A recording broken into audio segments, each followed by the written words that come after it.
الحمد للہ رب العالمین الصلاۃ والسلام علی خاتم النبیین وعلی آلہ وصحبہ اجمعین اما بعد فاعوذ باللہ من الشیطان الرجیم بسم اللہ الرحمن الرحیم قال اللہ تعالی فی سورۃ آل عمران ربنا لا تزغ قلوبنا بعد إذ هديتنا وهب لنا من لدنك رحمة إنك أنت الوهاب۔ ترجمہ: اے پروردگار، جب تو نے ہمیں ہدایت بخشی ہے تو اس کے بعد ہمارے دلوں میں کجی نہ پیدا کر دیجیو اور ہمیں اپنے یہاں سے نعمت عطا فرما، تو بڑا عطا فرمانے والا ہے۔ پچھلی آیت میں ہم نے متشابہات اور محکمات کے بارے میں پڑھا اور ان دو طرح کے لوگوں کے بارے میں پڑھا، ایک تو وہ جن کے دلوں میں کجی ہے اور جو فتنہ برپا کرتے ہیں، اور دوسرے وہ لوگ جو علم دستگاہ کامل رکھتے ہیں۔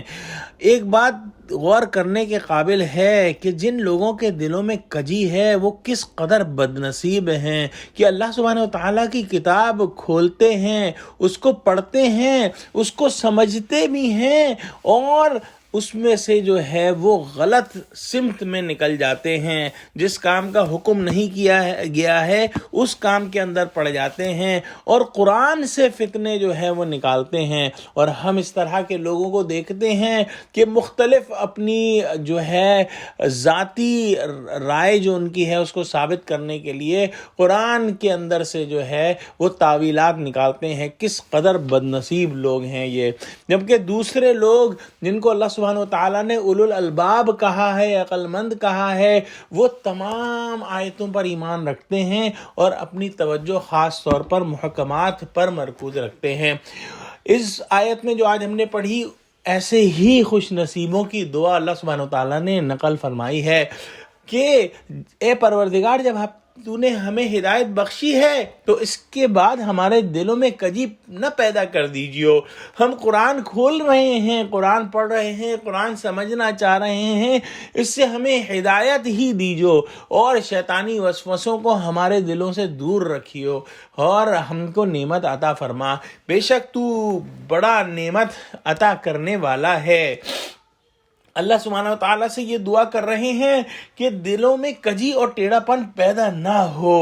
اور دلوں میں کجی اور ٹیڑھا پن کیسے پیدا ہوتا ہے کہ اگر انسان متشابہات کے پیچھے پڑ جائے اور احکام کو چھوڑ دے۔ اور صحیح مسلم کے اندر جو ہے ایک حدیث ہے کہ حضور صلی اللہ علیہ وسلم نے ارشاد فرمایا کہ بلا شبہ بنی آدم کہ دل سب کے سب رحمان کے قبضے میں ہیں، وہ جسے چاہے پھیر دے۔ پھر آپ نے دعا فرمائی کہ اے اللہ، دلوں کے پھیرنے والے، ہمارے دلوں کو اپنی فرما برداری پر لگائے رکھ۔ جو راسخین فی العلم ہیں ان کی دوسری دعا اگلی آیت میں نقل فرمائی، ربنا انک جامع الناس لیوم لا ریب فیہ ان اللہ لا یخلف المیعاد۔ ترجمہ: اے پروردگار، تو اس روز جس کے آنے میں کچھ بھی شک نہیں سب لوگوں کو اپنے حضور میں جمع کر لے گا، بے شک خدا خلاف وعدہ نہیں کرتا۔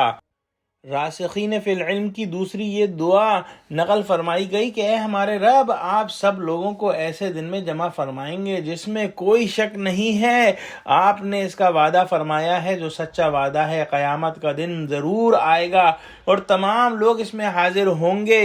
اس دعا میں اپنی حاجت اصلیہ کا اظہار کر دیا۔ جو دن واقعی حاجت مندی کا دن ہے، اس دن کی خیر کی طلب ہے۔ جو لوگ بد نصیب ہیں اور جن کے دلوں میں ٹیڑھ ہے، وہ جن مسائل میں جھگڑتے تھے، سب کا دو ٹوک فیصلہ قیامت کے دن ہو جائے گا۔ پھر ہر ایک مجرم کو اپنی کجروی اور ہٹ دھرمی کی سزا بھگتنی پڑے گی۔ راسخین فی العلم اسی خوف سے ان کے راستے سے بیزار ہیں اور اللہ کی رحمت اور استقامت کے طالب ہوتے ہیں۔ یہ لوگ زائغین یا ٹیڑھے دل کے لوگوں کے خلاف راستہ اختیار کرنا کسی بد نیتی کی وجہ سے نہیں کرتے یا نفسانیت کی وجہ سے نہیں کرتے، بلکہ محض اپنی اخروی فلاح کے لیے کرتے ہیں۔ دعا کرتے ہیں کہ اللہ ہم کو قرآن کا فہم عطا فرما اور ہم کو قرآن کے ذریعے سیدھے راستے پر لگا۔ آمین۔ وآخر دعوانا الحمدللہ رب العالمین۔ السلام علیکم ورحمۃ اللہ وبرکاتہ۔